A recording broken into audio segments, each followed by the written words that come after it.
Write these numbers in order of size, starting with the smallest. So we have 901, 1091, 910, 109, and 190. So we can write the numbers out one below the other with the digits lined up on the right hand side, because we're comparing whole numbers. Now, when we're comparing numbers, we start by looking at the larger place values, and we can see that 1091 must be our largest number because that's a 4-digit number. Now we have in our hundreds place 2 of our remaining numbers with 9 hundreds and 2 with 1. So one of these numbers with 9 in the hundreds must be next largest. If we look across to the tens, we can see here we have 1 and here we have 0. So this number with 1 10 is larger than this number with 0 tens. Now we have 2 numbers left and they both have 1 as the hundreds digit, but if we look across to the tens, we have 0 and 9. So that means 190 is larger than 109. Draw one line of symmetry on each of these designs. So a line of symmetry is a line down the middle of a shape so that we have the same reflected on both sides. So for this design, we have a vertical line of symmetry. We know it's a line of symmetry because if we folded one side over onto the other, it would completely cover it with nothing overlapping. And for this design, we have a line of symmetry here. Again, we could fold it over with nothing overlapping. Now where's our line of symmetry on this design?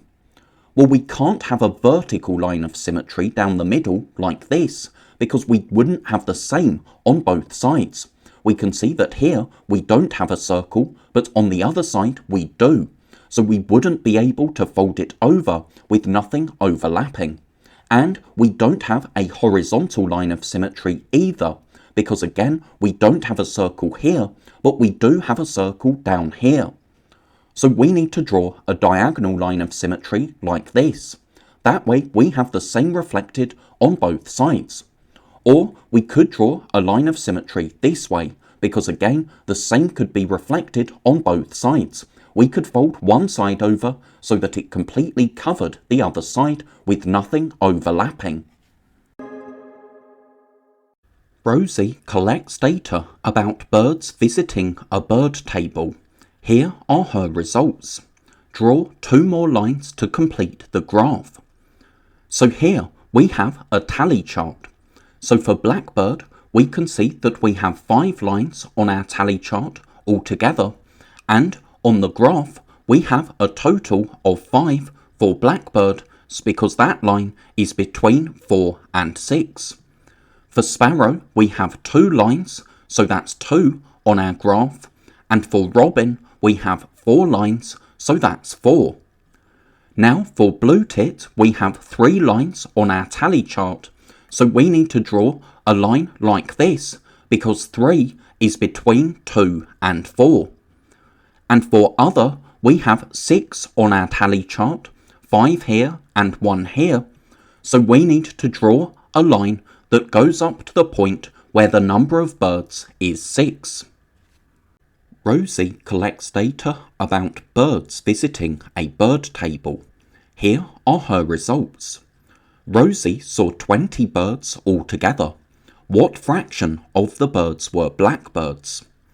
So here we have a tally chart, and if we find blackbirds, we can see that we have 5 lines. So that means she saw 5 blackbirds, and she saw 20 birds altogether. So remember, with fractions, the numerator or top number is how many we have, and the denominator is how many there are altogether. So because 5 of the 20 birds were blackbirds, our fraction can be written 5 over 20. Here is a CD rack. One rack holds 25 CDs. David has 83 CDs. How many racks does he need to hold all his CDs? So he can hold 25 CDs on one rack. If he has another rack, he can hold another 25 CDs, so that's 50 altogether. Another rack means he can hold another 25, so that's 75 altogether on 3 racks. But 3 racks isn't enough, because that will only hold 75, and he has 83 CDs. So he'll need a 4th rack. He won't completely fill up the 4th rack. He'll only need to put 8 CDs on the 4th rack, because 25 plus 25 plus 25 plus 8 gives a total of 83. But he'll need 4 racks, because if he only has 3 racks, he won't be able to hold all of his CDs. One way to solve this is to divide 83 by 25. That's 3 remainder 8, because 3 times 25 is 75, and then we need another 8 to get to 83. So the 3 tells us that he'll be able to fill 3 full racks, or 3 complete racks of 25, but the remainder 8 tells us that he'll have 8 CDs left over. But these need to be held on a rack as well, because he needs to hold all of his CDs, so he can't have 8 left over not on a rack. So we round up. Now Lynn has 6 racks full of CDs. How many CDs does Lynn have altogether? So there are 25 on one rack, and Lynn has 6 racks. So we can work out that she has 150 CDs, because if she has 25 6 times, 25 times 6 is 150. Complete this diagram so that the 3 numbers in each line add up to 150. So we want to start with a line that already has 2 numbers. So we don't want to start with this line here, because there are 2 numbers that we don't know. So there are lots of possible answers for what these 2 numbers could be if we start with this line. But if we start here, 90 plus 40 is 130, and then we need another 20 to make 150. 9 plus 4 is 13, plus 2 is 15. And if we know that 9 plus 4 plus 2 is 15, then we know that 90 plus 40 plus 20 is 150, because we're adding multiples of 10, so numbers with a 0 on the end. And here we can have 70, because 6 plus 2 plus 7 is 15, and that means 60 plus 20 plus 70 must be 150. And we have 30 here, because 4 plus 3 plus 8 is 15, so 40 plus 30 plus 80 is 150. If we've worked out that 40 plus 80 is 120, then we need another 30 to make 150 in total. Or we could look at it this way. 3 plus 7 plus 5 is 15, so 30 plus 70 plus 50 gives a total of 150. We worked out that this number was 70, and 70 plus 50 is 120. So that means we need 30 more, 30 here, to make 150 altogether. A clock shows this time, so that's 3:40 p.m. How long is it from this time until 5 p.m? So we can find the difference on a number line. Starting at 3:40, first we can think, what do we need to count on to get to 4 o'clock, so to get to the next hour? Well, there are 60 minutes in an hour, and 40 plus 20 is 60, so another 20 minutes will take us to 4 o'clock, and then to get from 4 o'clock to 5 o'clock, we need another hour, so that's 1 hour and 20 minutes. Now, what time was it quarter of an hour before the time on the clock? So a quarter of an hour is 15 minutes, because there are 60 minutes in an hour, and 1/4 of 60 is 15. Now we want 15 minutes before this time, so if we subtract 15 from 40, that gives us 25. So the time was 3:25, 1/4 of an hour before 3:40. Lynn needs to solve this problem. How many children are in the class? Tick all the information that Lynn needs to solve her problem. There are 9 girls in the class. 5 girls in the class wear glasses. There are twice as many boys as girls in the class. So to find the total number of children that are in the class, Lynn needs to know that there are 9 girls and that there are twice as many boys as girls. Because if there are 9 girls and twice as many boys, we can find the number of boys by multiplying 9 by 2. And 9 times 2 is 18, so that tells us that there are 18 boys. So if we know that there are 9 girls and 18 boys, we know that there must be 27 children in the class altogether. The diagram shows distances on a train journey from Exeter to York. How many kilometres is it altogether from Exeter to York?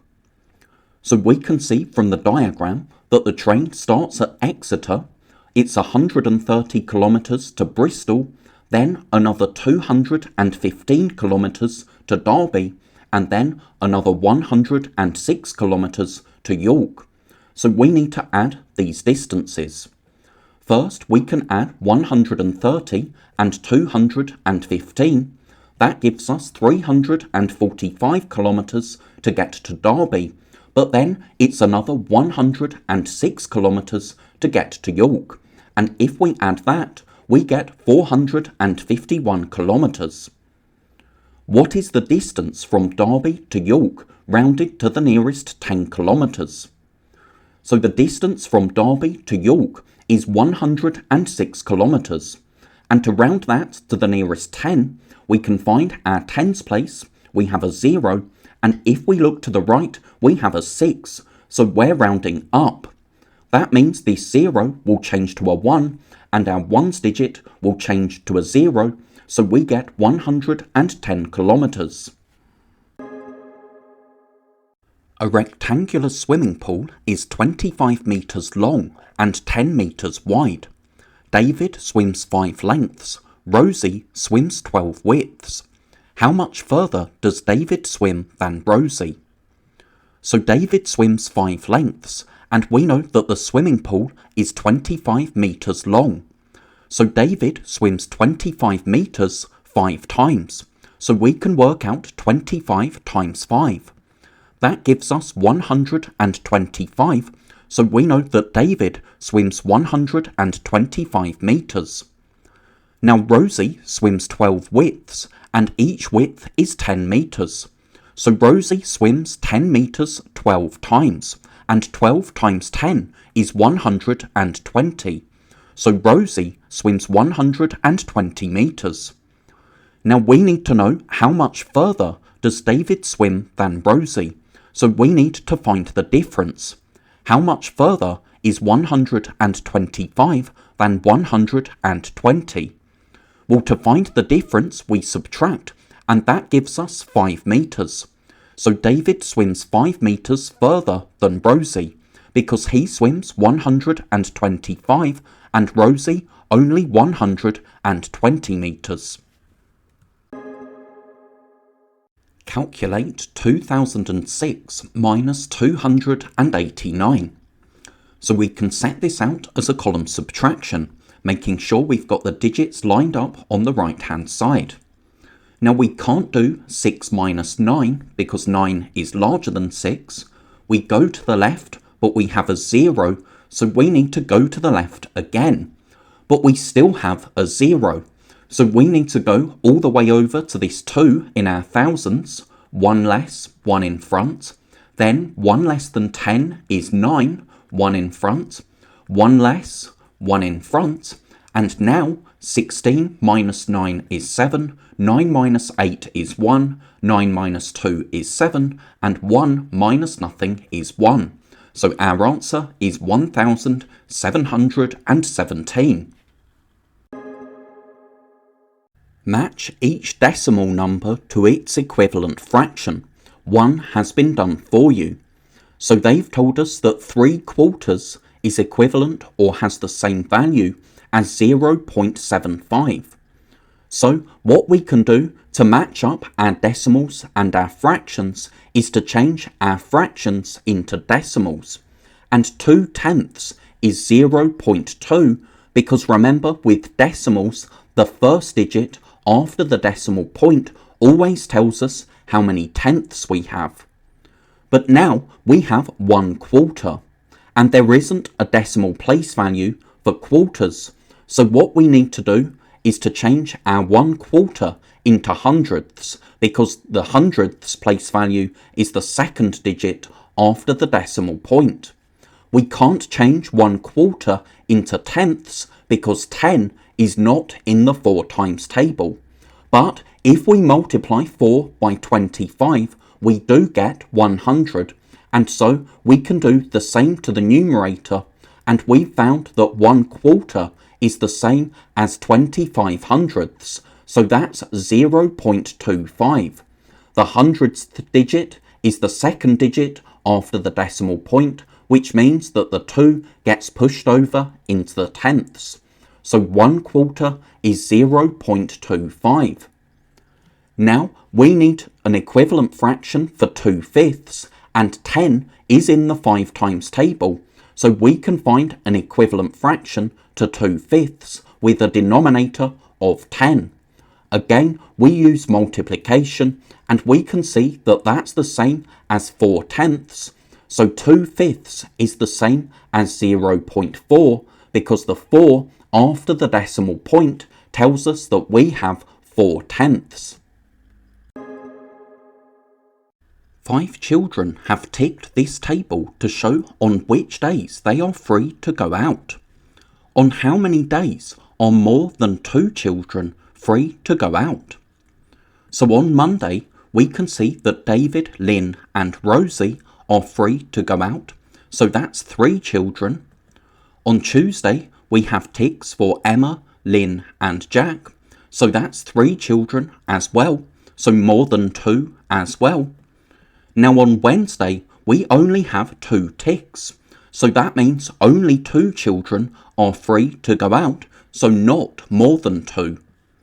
On Thursday, we have 3 children, and on Friday, we have 3 children as well. So we have 3 children on Monday, Tuesday, Thursday and Friday, so that's 4 days. It's only on Wednesday, when there are not more than 2, that are free to go out. Now, on which days are Lynn and Rosie both free to go out together? So we can find the column for Lynn and the column for Rosie. We can see that on Monday they both have ticks, so they're free to go out together on Monday. But on Tuesday, though Lynn is free to go out, Rosie is not, so they can't go out together on Tuesday. And on Wednesday, Rosie can go out, but Lynn cannot, so they can't go out together on Wednesday. On Thursday, they both have ticks, so that's Thursday they can go out together. But on Friday, only Rosie can go out. So our days when they can go out together are Monday and Thursday, because those are the days where both Lynn and Rosie have ticks. Write these numbers in the correct places on the diagram. So we have 5, 6, 7 and 8, and we need to decide whether these numbers are factors of 30, factors of 40, factors of both 30 and 40, so that would put them in this middle section here where the 2 circles overlap. Or if we write the number on the outside of the circles, that means that the number is not a factor of 30 or a factor of 40. So first, let's take the number 5. 5 is a factor of 30 because 30 is in the 5 times table, or because you can divide 30 by 5 and you don't get a remainder. And 5 is also a factor of 40 because 40 is in the 5 times table. So 5 needs to be written in this middle section here where the circles overlap, because that shows that it's both a factor of 30 and a factor of 40. Now let's look at the number 6. 6 is a factor of 30 because 30 is in the 6 times table. But 6 is not a factor of 40 because 40 is not in the 6 times table. If we divide 40 by 6, we'll get a remainder. So 6 needs to be written in this section here to show that it's a factor of 30, but it's not a factor of 40. Now we have 7. 7 is not a factor of 30, 30 is not in the 7 times table, and 40 isn't in the 7 times table either. So 7 needs to be written on the outside of the circles. Then we have the number 8. Now 8 is not a factor of 30, 30 is not in the 8 times table, but 40 is in the 8 times table because 5 times 8 is 40. So we need to write 8 in this section here to show that it's a factor of 40, but it's not a factor of 30. Here is part of a timeline. Draw a line from each invention to the correct point on the timeline. One has been done for you. So the telephone was invented in 1876, and that's the point on the timeline. Now, to understand how this timeline works, we need to know what each of these little lines represents. We have 1800 and 2000 marked on our timeline, and to get from that point to that point, we have 1, 2, 3, 4, 5, 6, 7, 8, 9, 10 lines.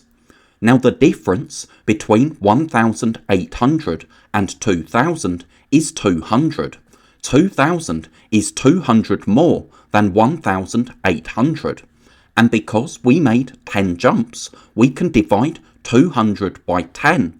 And because that's 20, that tells us that each line on our timeline represents 20 years.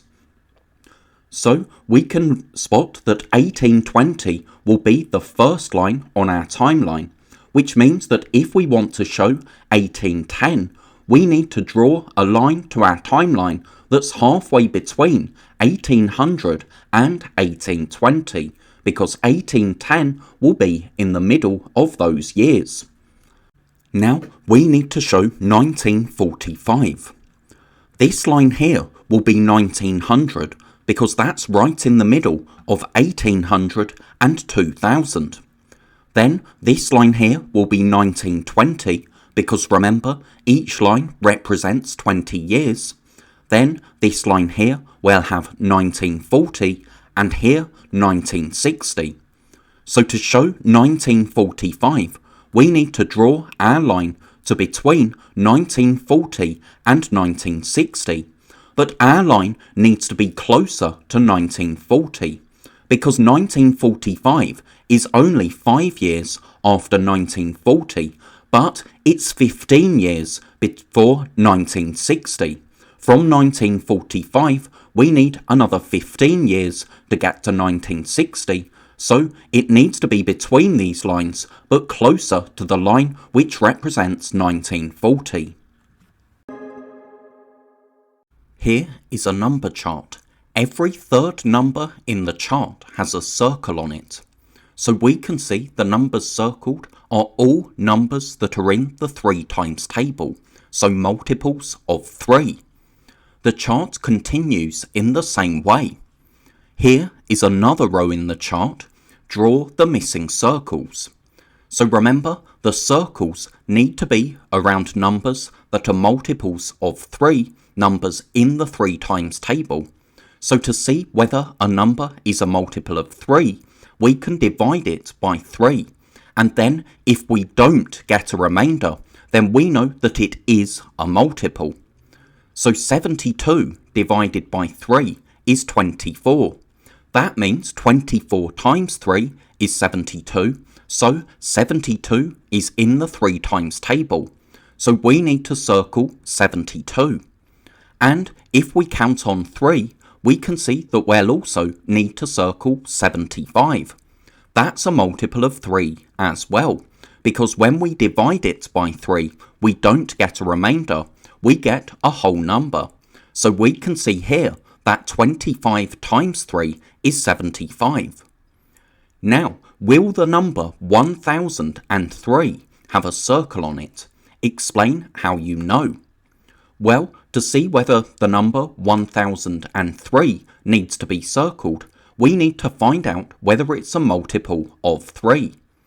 Now, if we divide 1003 by 3, we get 334, remainder 1. So because we get a remainder, we know that 1003 is not a multiple of 3. So our answer is no. Multiples of 3 are circled. 1003 is not a multiple of 3 because dividing it by 3 gives a remainder. There are 4 shapes on this diagram. The diagram is turned to the new position below. Draw the 3 missing shapes. So we can see that this shape here has moved to here.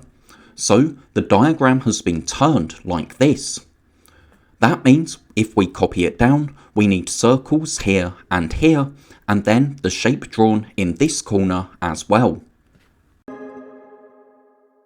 This chart shows the number of books some children read last month. How many children altogether read more than 9 books? So we have the number of books at the bottom, and then we can see this bar is for children who read 10 to 12 books, and this bar for children who read 13 or more.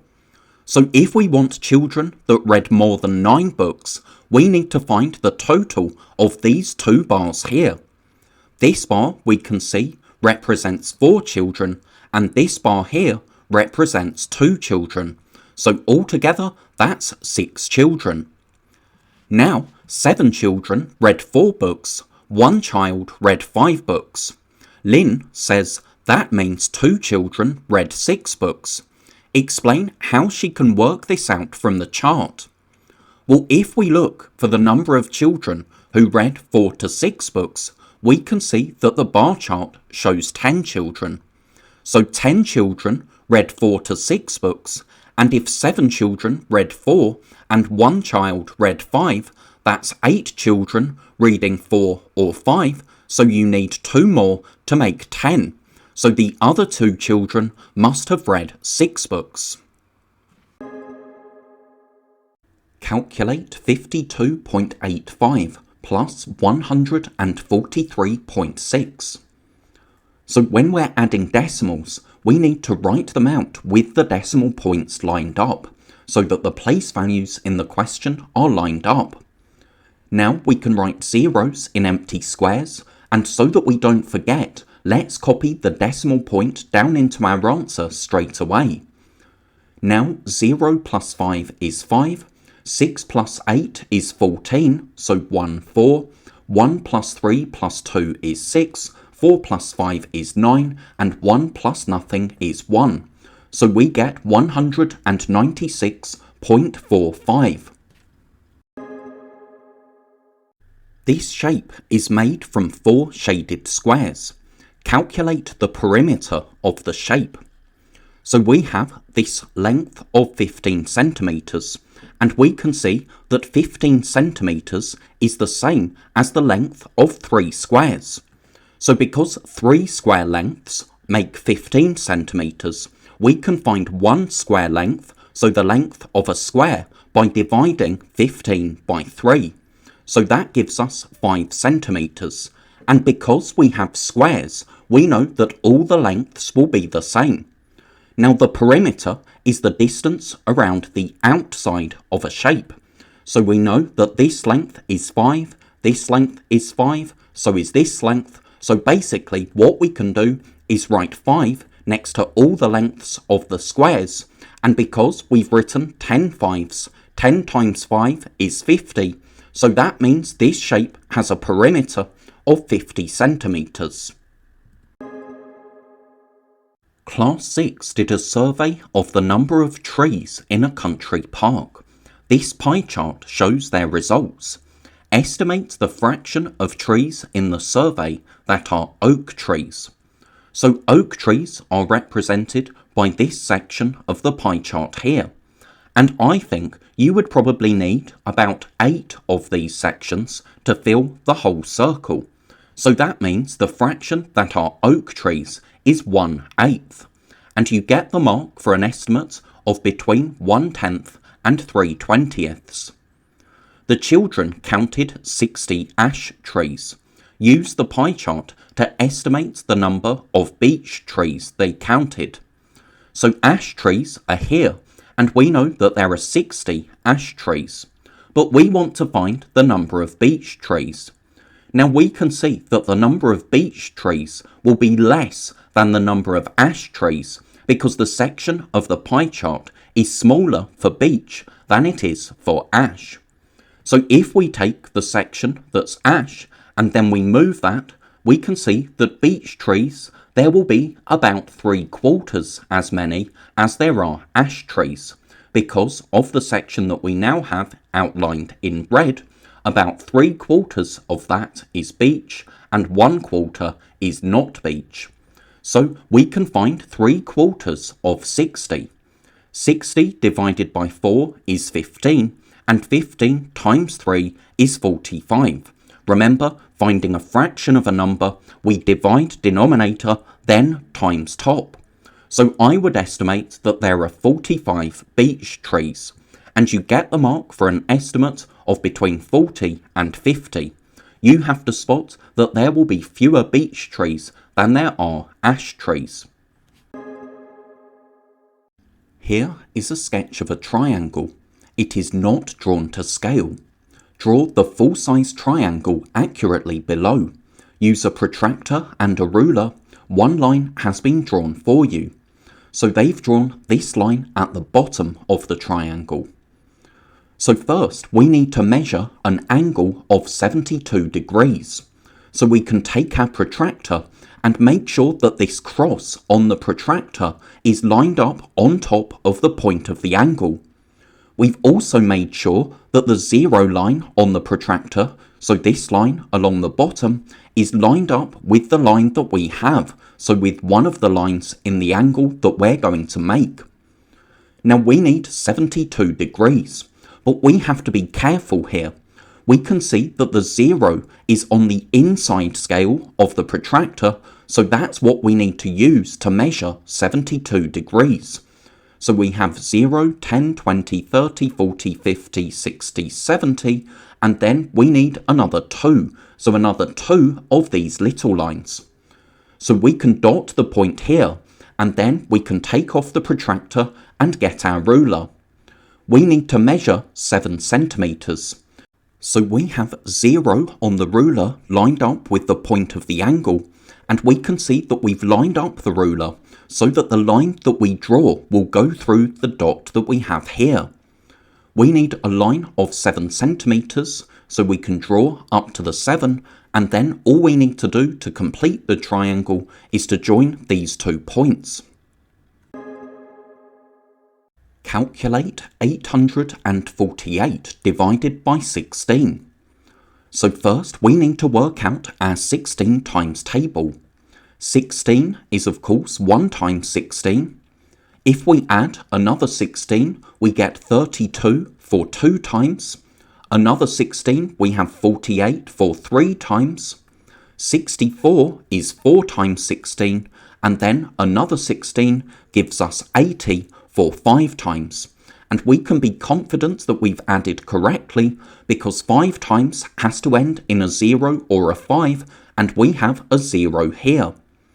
Now, rather than working out the rest, when we get to 5 times, what we can do is look back at the question. Taking the first two digits together, we have 84. So we need a number that's as close to 84 as possible, but not more than 84. So the closest number we have is 80. And because that's 5 times, we can write 5 in our answer line. Now we subtract and bring down. So 84 minus 80 is 4, and we can bring down the 8, so we have 48 divided by 16. We can see that 48 is exactly 3 times 16, so we can write 3 as the last digit of our answer, so that's 53. And then to check, we could work out 53 times 16 and check that that gave us the answer 848. K stands for a whole number. K plus 7 is greater than 100. K minus 7 is less than 90. Find all the numbers that K could be. So we know that K plus 7 is greater than 100, and if we subtract 7 from 100, we get 93. So we know that 93 plus 7 is the same as 100, but we want a number greater than 100. So we need to have a value of K that's greater, more than 93. We also know that K minus 7 is less than 90. 90 plus 7 is 97. So 97 minus 7 is 90, but we want K minus 7 to be less than 90. So that means we need to use a number that's less than 97. So we know that K has to be more than 93 and less than 97.